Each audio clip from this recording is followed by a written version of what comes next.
for picks and bans. Starting off on the board, much of what we expect. Alessandra's off the table, the GP as well, and that's a Z ban there. Fox won't be getting it himself this time. Yeah, because Fox is likely so used to playing Z, he played it majority on the red side. Probably doesn't feel comfortable blind picking against a mid laner of PerkZ's caliber, and probably knows how explosive that Z can be if he is picked on the 5th pick. So he's actually respecting Z as a champion, not wanting to give it to PerkZ, even though it's one of his most played. Yeah, I like the rest of the bans to round it out as well. Tamkench, still one of the big picks. Don't want Kikis to get that. He played 2 games on Tamkench and really put his authority on the game, making plays with G2. Ryze to round it out as well. Chachi played a whole lot of Ryze last split, so no reason to let him have that either on this one. Yeah, Kalista's taken off the board for Steelback. That's good because Steelback Hylissang did very well with that lane. We could see just a generic power pick coming out here on the first pick for Unicorns of Love. Lulu is open, and then I wonder what they're going to do on the side of G2 support-wise. I feel like we could see an early Alistar picked up because Thresh doesn't... Hybrid's a good player, but I feel like he serves more of a disengaged CC quasi-tank role on the side of G2. Definitely. We saw his Braum yesterday. The one thing I'm looking at now is this is one of the games we've got with Elise available ever since the bans, and no jungle priority just yet for G2. They've locked in the Corki and the Lucian. No having to guess around where that Corki is going. That's Corki mid lane with that Lucian going to the Yeah, I like it. This is a really smart drop because they ban out the best AD carry, then they take the best AD carry mid laner, and then they take whatever's left of the best AD carry that gets enabled by Lulu too. So who are you now going to pick on the side of Unicorns to get enabled by that Lulu pick? You almost have to go for Misfortune, maybe Caitlyn, if you want to go back to traditional Unicorns of Love style of Jinx, but they're putting pressure with the early rotation in the pick and bans, and I think that's good from G2. The other option would be the Ezreal that was hovered over very briefly, although that does now require extra time in the game. If they do opt for it, they can just wait for their AD carry and maybe look to pick up a couple more of those stronger picks that they're looking for at this point. Yeah, Ezreal definitely not as successful for Steelback on the Unicorns this split so far, so definitely he'll have to reach deeper in his champion pool to find out what he wants to play. However, won't have to worry about it on that rotation as they lock in the Fiora and the Alistar, so we get a better idea of where that Lulu is headed. Should be in Fox's hands. Yeah, I don't think they'll go for the Ezreal because enabling a poke kite AD carry with a Lulu, it feels like a little bit against the strategy if that's all you do. If you get a Fiora in there though, then you can go for the Ezreal later on because then at least you can send the Fiora forward. Worst case, late game if Ezreal gets fed, he's untouchable. We've seen that over in LCK though, if you get to the late game. But against this composition that G2 is drafting and how they've been playing with explosive mid games, it may be a little too risky on the side of Unicorns. I do have the Fiora pickup here. Chachi, if he can get going, can present enough of a threat here up in the top lane against Kikis. Kikis played the Fiora yesterday. It was a little bit rough. We haven't seen him playing up against somebody that is looking to get ahead and snowball a game. So that top lane matchup has been the big question for G2. And now this one with Chachi on Fiora could be a difficult one. Yeah, but we see what G2 is already planning right here. They are building the ultimate siege composition. Corki, Lucian, they poke with Culling, they poke with Rockets, they poke with Spears from Nidalee, they get attack speed steroids, then they take down a tower. If at any position you're trying to wave clear, Poppy Ultimate will knock you back 3 screens and then you just take down the tower. They're likely looking for the finish on the Braum. G2 is so confident in their poke composition that they don't leave their last pick for a counter pick. Everybody knows already that this is likely going to be the Braum for disengage because they already hovered it and they did a similar thing yesterday. But they're so confident in their strength here, and now Unicorns of Love are scraping to get as much wave clear as they can. Well, I'm expecting them to go jungle Rek'Sai here. That's pretty much what Djoko is completely standard on. He played it in Challenger a lot. It provides secondary engage alongside the Alistar here. And if they have the Ezreal getting into the game with the slow, that might present an opportunity to create a flank play with the Rek'Sai or the Alistar. It is a difficult one and will rely on good vision control around this heavy poke composition from G2. Yep, and that Ezreal is also locked in for Steelback, so he's fallen back into a comfortable position, but as the same is true for Djoko, they weren't really going to contest that Rek'Sai, and we expect that to go very tanky. And the last lock-in, of course, the Braum. Just as we expected, Braum insta-lock, no hesitation. So G2, well, while Unicorns preemptively ban out Zed because they fear the potential counter pick on the last pick for red side, Gamers 2 or G2, they just lock in the Braum as a support. Yeah, maybe a counter pick because Alistar was locked in early, but they don't use the counter pick advantage at all. They just go for a full-out poke siege composition with a big spike in the mid game. And honestly, the Unicorns will need to find some creative openings because otherwise they will struggle in the mid game. If this game goes even, they will just lose all their towers eventually because I don't think they have the power and the wave clear strength to hold their towers alive. Yeah, they can't just sit there and just try and wave clear. This isn't quite the same as the Victors we've seen where you just stay in mid lane and hold it for all time. This time they have to make things work. If they fall behind, this is going to be a tough one to get back into for the Unicorns. It absolutely will. As the coaches shake hands walking off the stage. But with all of that, the comps are locked, everybody. The Rift is ready, and it is time for UOL and G2 to face off head-to-head. Steelback's caught up, but Baron's been secured. Gumsu's almost soloed. Steelback's starting to stay alive. They do play really good on stage. Another triple kill for Steelback. In every team, almost, we have one unicorn, which we want really to beat him and show him that we're the better team. The magic is still real. If we prepare enough, we can win against anyone. I just want them to win, but of course not against us. All right, everybody, as the hush settles in, don't forget to tell us who you think is going to take this game away. At LOL Esports is the place, hashtag UOL win and hashtag G2 win, as these two teams are looking to claim the top spot here in Europe. Onto the Rift, starting now.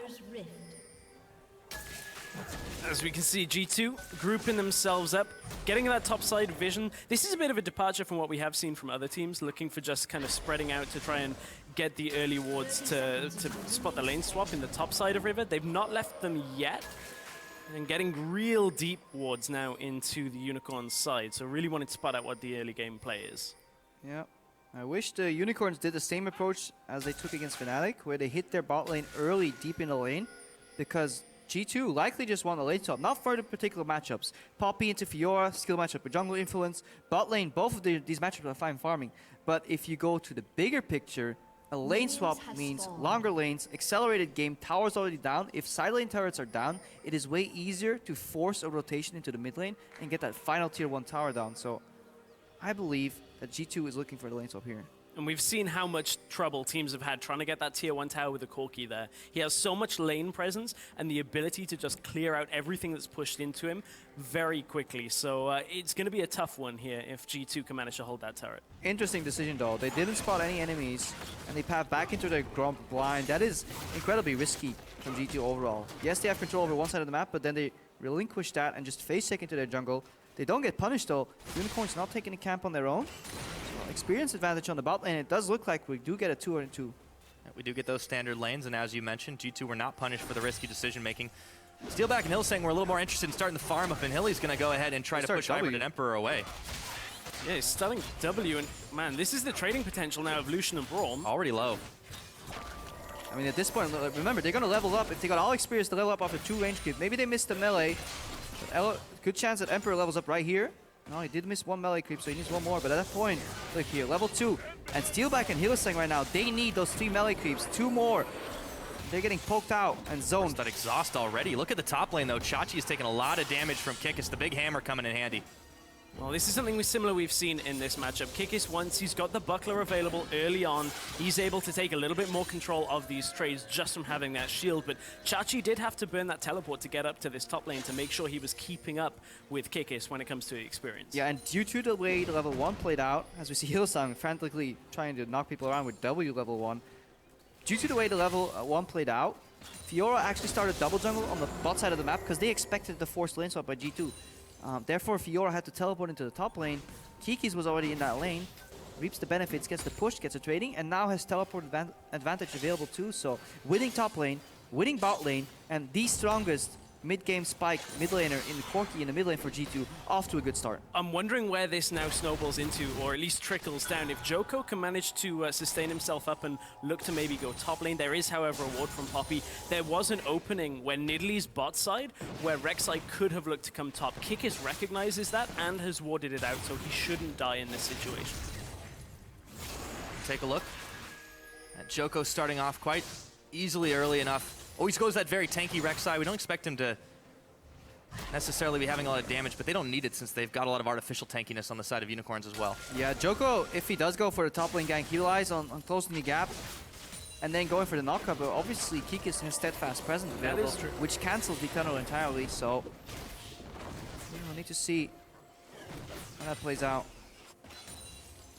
I think in that situation, especially this early on, that is one of the things that obviously Poppy has to her credit. The later this laning phase goes on, Chachi's Q is actually on a fairly low cooldown, so is one that you can continue to jump back in, but I feel like that matchup is a tough one for Poppy. But bottom lane, Miscommunication. Hybrid is peeling aggressively with shield after Emperor is already backed out of the trade after using his gap closer aggressively. So they're not in sync right there. So we didn't see a hop from Hybrid on Emperor. Trading out of sync. and this is something we saw week 1 with Hybrid and Emperor, where Hybrid was basically flash exhaust going in on Braum, and then Emperor was just farming off at the side.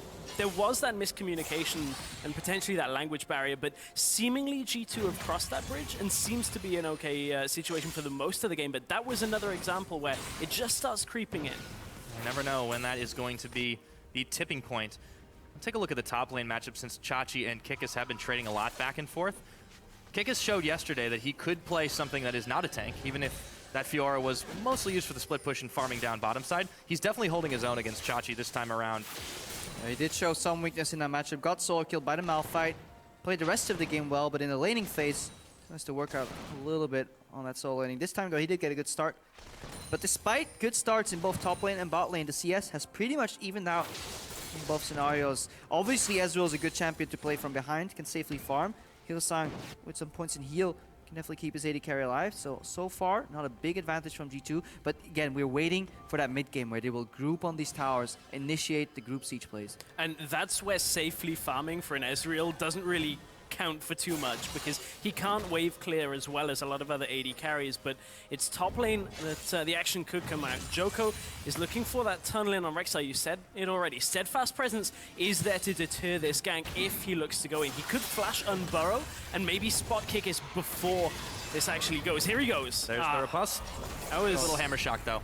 So what Chachi is trying to do there is force Kikis into making him believe that he's winning the trade and use Steadfast Presence offensively, but there's no synergy yet between Djoko and his top laner Vizicsacsi there, because you want to wait for Steadfast Presence to be out and then engage with the Rek'Sai, but a little bit of panic there.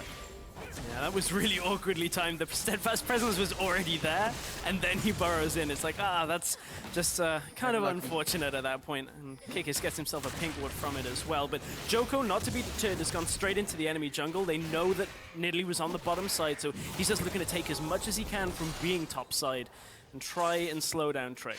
And will certainly need all the help he can get. G2 have managed to secure themselves 500 gold in the leads, mostly off of that farm differential, but all the little things help as Hybrid and Emperor will back and go ahead and pick up their first items. Already had forced Steelback and Hilly to do the same. Back to the mid lane though. PerkZ on this Corki once again. He had a very solid performance yesterday on this champion. Obviously, you don't pick Lulu to really pressure that mid lane, but all the same, I feel like UOL are going to need to keep that in the back of their heads this game. Now, PerkZ and Corki yesterday was fantastic. Multiple times did he simply show dominance over Spirit, and he used the new Corki package very aggressively. And honestly, that's kind of down PerkZ' alley, these poke champions. Last year, he played a whole lot of Jace. Vizicsacsi and Kikis. Oh, Vizicsacsi and Kikis, yeah, in top lane.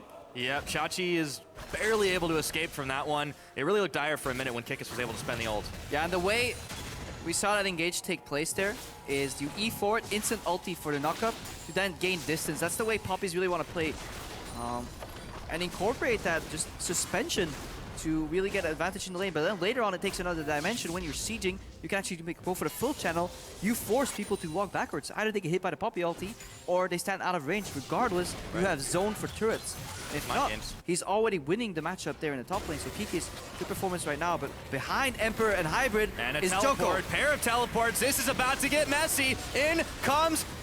Looks like it's Kikis, but he's going to find Djoko. That wild growth is forced. Hybrid too low. Do we not have a first blood yet? No, we don't. Hilly is tanking it up. There's the true shot barrage, and Steelback secures it onto Hybrid. Emperor's going to answer back. Kikis so low, but he gets the pick on it, Djoko. And now it's just Emperor trying to 1v2, but he stepped too far forward, and a little help from Pix, and a flash will mean another kill. This one for Fox. But this is a 3v4 from G2, and when their strategy relies entirely around taking macro decisions and getting towers Baron's down. G2 opt in for a 3v4 when they could have disengaged. Yes, we had some fantastic outplays there, but in the end, they still trade unevenly. Whereas if they backed off, they should have just taken mid lane tower for free. Yeah. So we see a little bit of that greed coming out. That engage as well, when you look at it, Hylissang held onto his flash for so long. There could have been a potential flash earlier in on this fight. So what? Just basic logistics. You're 2v2 right now.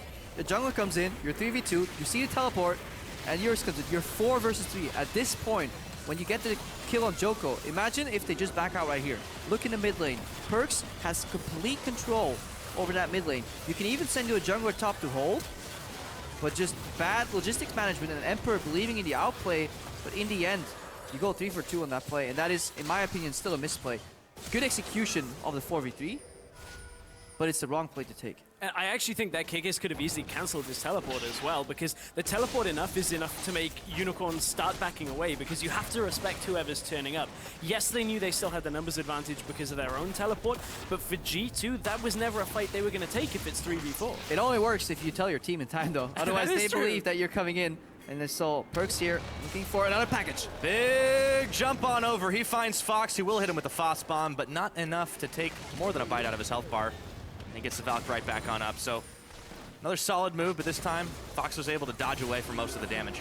Man, you get so antsy when you got the package. Oh! Man, Steelback. I forgot about Nidalee. Trick gets knocked back and away, but Steelback is way too low to handle this one. This is the way G2 wants to play. Initial spear, one skill shot connects, and then you zone them off. Meanwhile, in the top lane, there's a grand Kikis challenge. straight against Chachi. Looking for those vitals. Kikis a little bit lower as Chachi moves in around, lunges, gets the healing belt up. Kikis doesn't have his ultimate available, already spent it, and Djoko's around the side. He knocks them back in, but they won't have enough damage to 1v2 this. Kikis is in a whole lot of trouble, and he will finally fall to Chachi. He was just taking time, though, at that point, and it allows G2 to take bot tower, now get an engaged mid, Big and rocket! they get the kill. There's PerkZ first kill of the game. This is going to be a dragon over to G2 as well. They start to move on forward at the cost of Kikis' life. Yeah, so G2 is playing composition where they can win the game essentially without taking any kills. What they want to do is exactly that, poke and then disincentivize people from actually defending their turrets. Make them give it up for free. That's the way they want to play, and you see what they're doing. One spear from Trick. This siege right here, Hylissang can't commit because one guy, Fox is in the grave right now because of the outplay from PerkZ, but overall, exactly what we were thinking about in Champ Select is happening. Tower lead, 3-0 for G2. And so much of it is because of that teleport down to the bottom lane from Fox. Yes, it got the Unicorns of Love the couple of kills in that fight, but look at the vision control bot side that G2 have established just from having that mid tower down and now the bot tower. It allowed them to take mid, put the vision, get bottom tower, and now set up picks around the bottom jungle. And that's only what G2 want to do. There's no reason for them to get dragged into more fights by UOL unless they hit those spears and already have them half health. Exactly, but the goal difference is not the worth of those 3 kill towers, so that is something we have to keep in mind, which means Unicorns of Love are playing a more efficient farm and skirmish game, and eventually, if the map slows down and the game itself slows down, the map generally doesn't slow or speed up, it's the map, but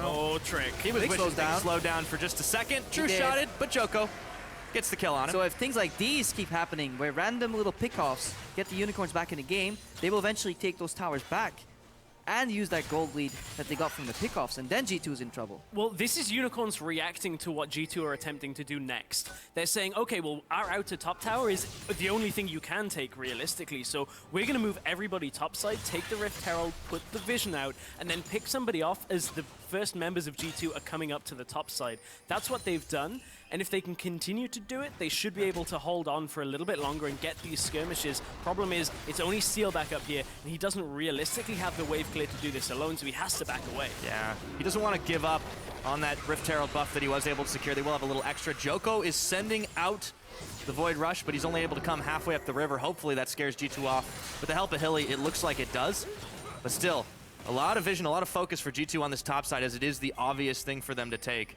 And the top laners have been relegated to the bottom, but Djoko, meanwhile, he's coming around for a sneaky side mission. Emperor and Hybrid might be caught here. Spooky Ghost, he's got the knockup. In goes the Wild Growth. Triple knockups on that, and Fox gets Emperor. Hybrid exhausted, flashes the wall, but Chachi is hot on his tail. The grand challenge is out. The true shot comes in. Hybrid's health is no more, and Chachi gets a kill.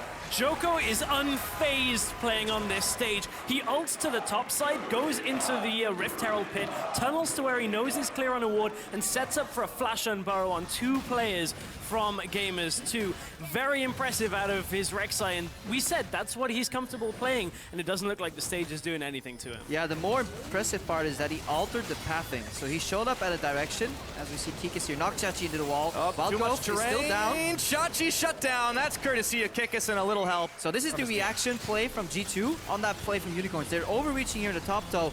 Emperor has the backup from Hybrid. They should be fine. They may be able to outplay this. No mana on Steelback. Yeah, Djoko still has a pretty hefty health bar, but Steelback is tanking all the tower shots. Has to burn Summoner Heal to get away. Now Hilly is the target. Hybrid and Emperor have chased him off. So this play in its entirety spans 2.5 minutes. It starts with the play in the top lane where Djoko alters the pathing, forces them to go back into top lane, trying to escape. Teleport from Chachi comes in, they pick it up. G2 react, albeit a little slowly, with a rotation towards the bot lane, and they just siege. They take down another turret. That is their preferential style of play. They need to translate this later on into vision control and Baron baits, but they're about to hit their mid-game power spike. Remember, they're not even at full strength yet. No, they're definitely not at that high power level, but PerkZ has definitely started getting going, and in the last few minutes he picked up that Trinity Force. Hilly's all alone to defend this top tower, and Emperor should have no problem taking out, but Chachi comes out of the blue. Nonetheless, one more shot will do it. They get themselves tower number 5. G2, some more gold in their pockets, and they're sticking around the top side. Yeah, they are. Although Poppy, Kikis, and Hybrid are coming down through the jungle just to try and maybe secure a little bit more of this vision. There's only one tower that isn't a base tower still remaining, and they're going to clear out everything here to make sure there's no kind of flank attempts that are going to come from either the Rek'Sai or any kind of plays from the rest of the Unicorn. Dangerous setup here. Ezreal's farming on his own in the bottom lane, and there's not enough wave clear available. Kikis using the ultimate to disengage right here. Doesn't do too much, but look at the tower melting straight away. Unicorns are ready to play the vision game. We see 4 pink wards in their inventory, but what if they're just in vision already taking down your tower? What are you gonna do? We need Steelback to join this fight. Yeah, Steelback is still only mid lane. He's sticking around and doesn't look to be coming top anytime soon, but that's because G2 are backing away. They got good damage down onto that turret with just 1 wave of minions. PerkZ does get clipped there, but there's no real follow-up. Kikis is there to deflect anything. Yeah, Unicorns have banked so heavily on this later game power spike, and G2, on the other hand, have their mid game now, and they are taking it to them. If they can defend this tower here with PerkZ, Kikis, and Trick all in the area, they can keep Unicorns from pushing, and then they can push themselves right back, and you saw how fast they were able to shred everything. Yeah, you see the power of repetitive poke in terms of wave clear. That's why the Unicorns need to find an opening where they flank and dive, but they're having difficulties doing that, mostly because G2 is putting up the pressure on every lane. Right now we get the package on PerkZ too. You see another aggressive play. But the opening is potentially in the bottom lane. Emperor was down there. The Unicorns were moving down towards it, but I think it's the package that signaled them to back away. PerkZ had recalled, and I think right up until you hear that siren go off, there is that chance that you can look for a play on mid tower or bottom tower, but you can cross so much distance so quickly right there that G2 had accounted for that. You gotta respect the sending Emperor package. to bottom. Yeah, you have to. As soon as that siren goes off, you know something's going down. Especially on somebody like PerkZ.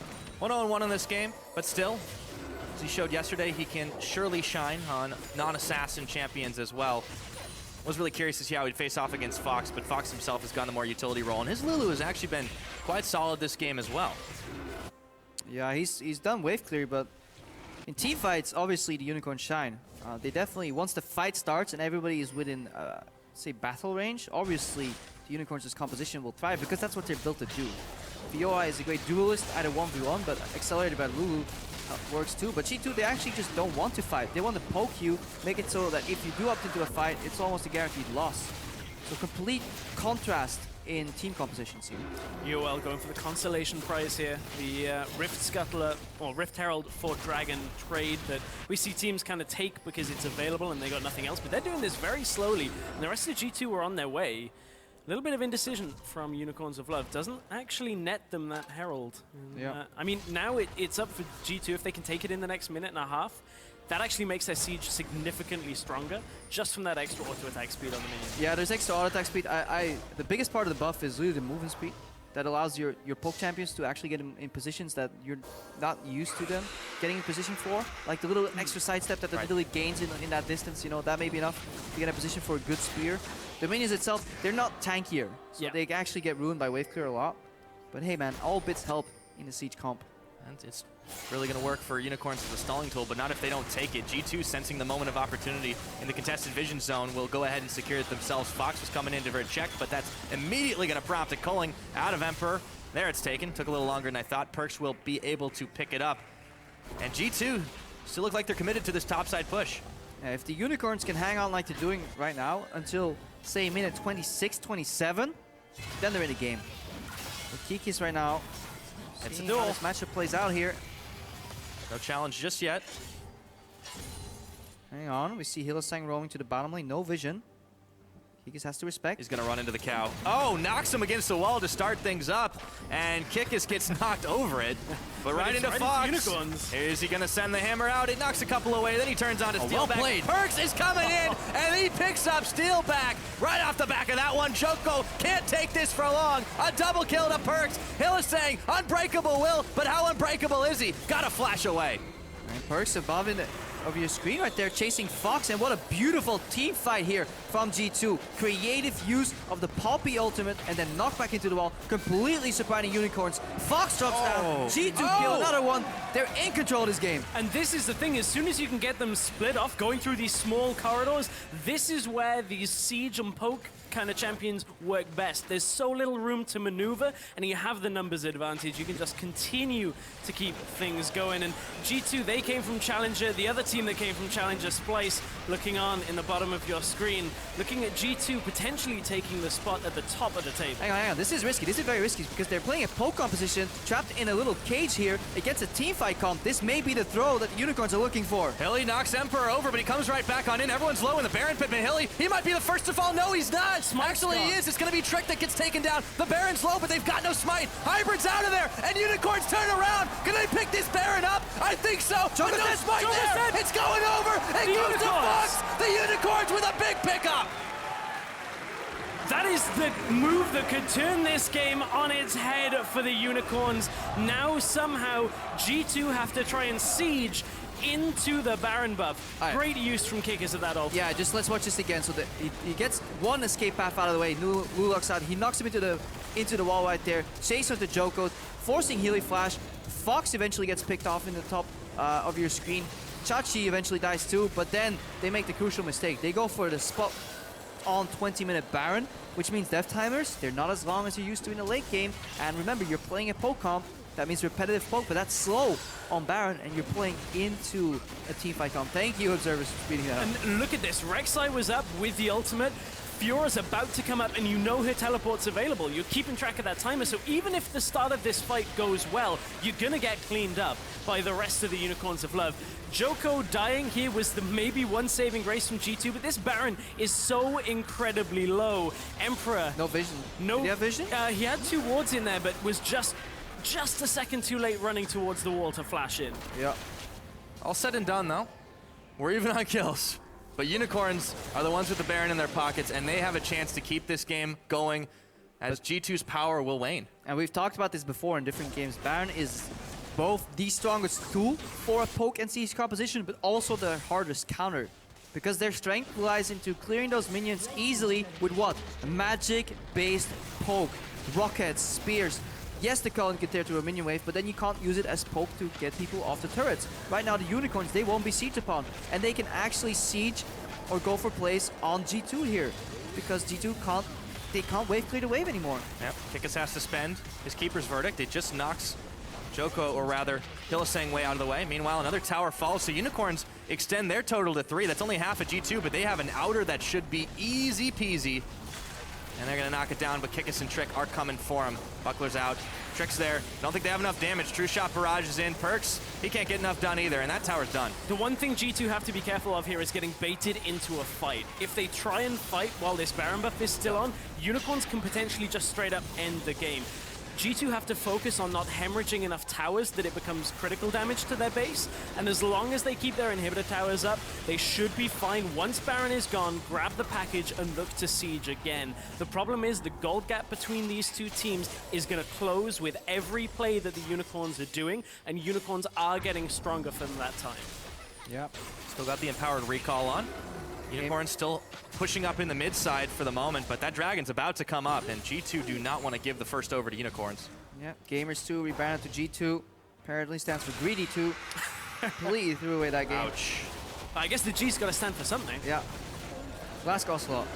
No, maybe you're right. It's not a G6 this game. They're not flying as high as they might have expected. Very close in the gold game, but that Baron empowerment has just evaporated. Unicorns trying to fight out for this dragon. Would be their first, but it's taken by G2. That is number 3. And with the movement speed, they hightail it out of there. Yeah, much better spacing. You see, it's very hard for the Unicorns to engage because they actually only have one instance of hard engage, which is flash knockup from the Alistar.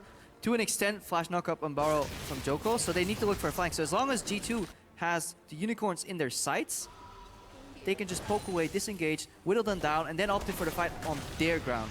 Now the Baron's off, PerkZ has a big moment.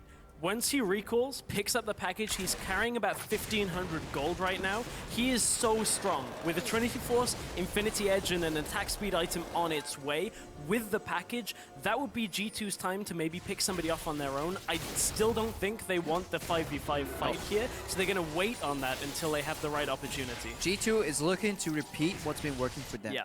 Push in the lanes, use the Poppy Fiora matchup to at least go even, then use the remaining part of the map to win the 4v4 poke, get vision in between the lanes, and then either force a mistake or rotate on and siege a tower. That's the way they want to play. They want to do the same thing the entire game in, game out. Right now, we see Kikis facing off against Chachi. Throws the buckler, but there's the grand challenge. He looks around the side, can't quite find enough finals, but there he goes. Chachi with a big kill as Trick comes in for round 2. He's got some help from Emperor. Teleport, though, is coming out, and it looks like Fox is going to tank it up or give it to Chachi, but he's got to flash away, and PerkZ gets a godlike kill. Fox is out, Djoko's out, knock him up with the Bramo. Fox is down, and Emperor gets the kill as Djoko, exhausted, gets stunned, taken out. It's going to be a double for Emperor. 3 for 1. G2 is playing a fantastic Braum. Yesterday he did it, today he does it again. Really jumps in, gets a 2-man ultimate, stacks on the third person, and G2 can obviously chase people down.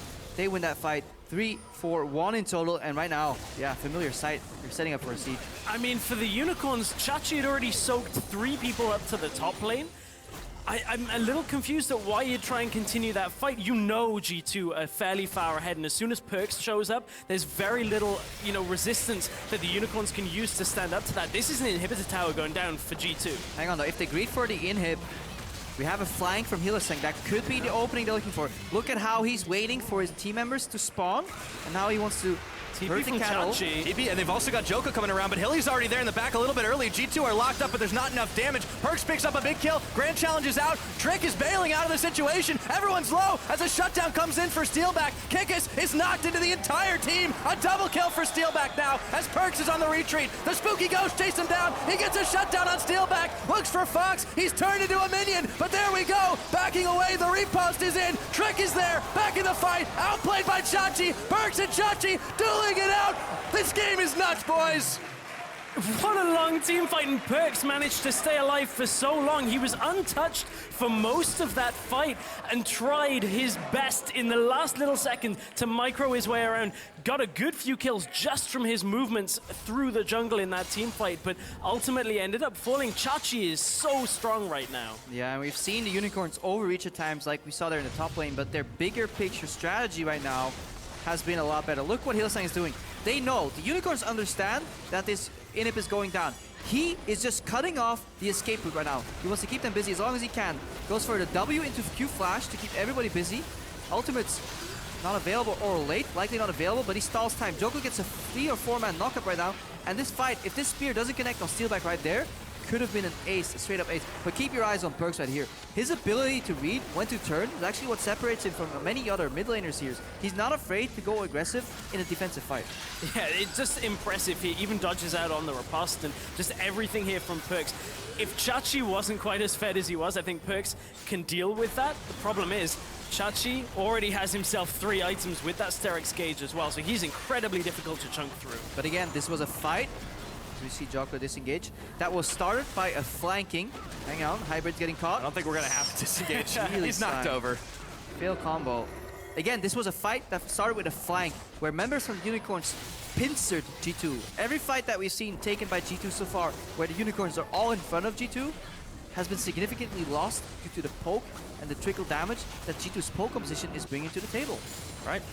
But you can't poke two sides, so Unicorns have been able to turn the tables, as it were. G2 still in the lead of the gold, or rather now again in the lead of the gold. That graph is probably going to be off the scales, back and forth. PerkZ jumps in over to Djoko, but he tunnels his way to freedom. It's a bold move. Kikis is going pretty deep too. They want to siege this top side down while they've still got power. 29 minutes on the clock here, and the stakes are getting high. Yeah, I think he was hoping Djoko was just moving forward so he'd clip him and manage to get that extra time just to put damage down.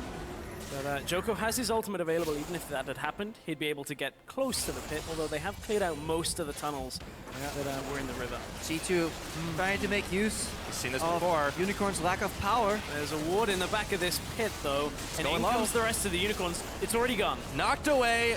Excellent use of the Keeper's Verdict, and now Chachi is caught in the midst of the team. Shut down, courtesy of PerkZ. G2, knowing they have the Baron and a man up, are marching down the line.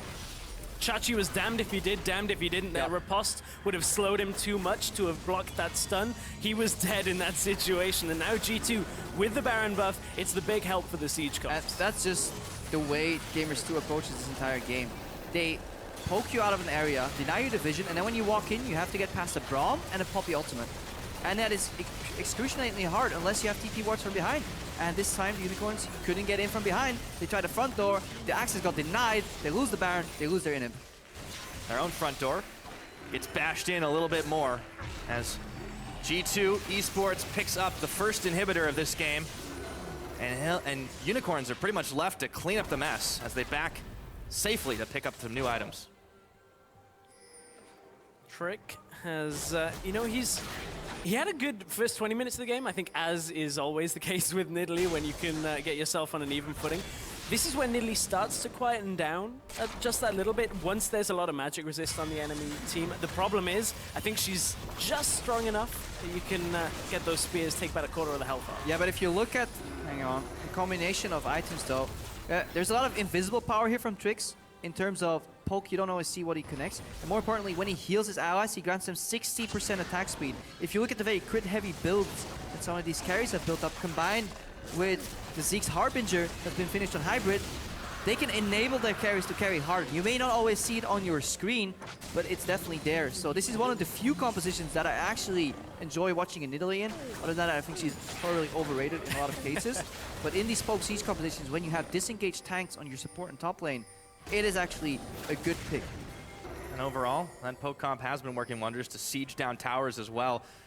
G2 marches 5 strong in the bottom side. Steelback there to defend with Fox and Hilly, but they've got super minions pouring in through the top side. Time is running out for these Unicorns. Can they find some extra glitter to try and save the game here? Well, G2 be on the fast track for a win and shot into first place here in Europe. Well, Chachi's going head to try top to hold the wave. He does have teleport available, but here it comes in for the great knockup. Massive one, and they got the true shot. Chachi's around the side. Grand challenge on PerkZ. He wastes no time, but Trick takes him out on the back of it, and now Djoko's on the retreat path. Not enough health to take him out, and Trick is battered, but the rest of G2 still fresh, and they've got a minion wave coming. Yeah, Hybrid and Kikis absolutely destroyed that fight. The Poppy ultimate hit both Steelback and Fox. They got knocked out of the fight, and then Hybrid bought enough time for the remaining 3v5 to be won. G2 setting up to take this game. And Chachi coming from the back was pretty much dead by the time he got there, and that seems to be it.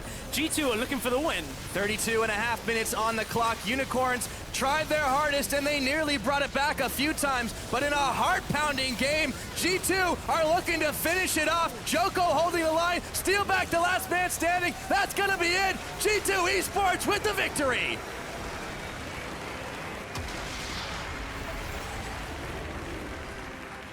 To be fair, I had my doubts about this man right here on your screen, PerkZ, coming into this season. He was a much talked about mid laner here, talented individual. We had questions, champion pool, can he deliver? How does he do on stage? Will he tilt? But he delivered 13-1-7 overall on this Corki. Fantastic performance. And G2 as a team, they delivered with this poke composition. And the poke composition is one of the most interesting things for me about this. I think I read an interview, it was with PerkZ, that said if you only play one style, be prepared to lose, was his basic wording of it. And we've seen different compositions coming out from G2. We've seen them try and carry with the Ahri. We've seen the Graves double AD carry out of the jungle setup. Now we've seen Poke and Siege. G2 seem like one of the more well-rounded teams that we've got here in Europe. And stylistically, teams that are starting to early lock in that Lulu will have to wonder if they're getting baited into a trap, because you give up your first pick to lose 2 power picks, especially in a meta where if you ban Hylissang and you're locking Corki Lucian, incredibly smart first rotation on red side here from G2. They can go into any direction with those picks too. They don't have to go commit for the pole composition.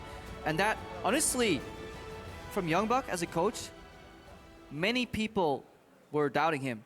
He went over to North America to find very limited success.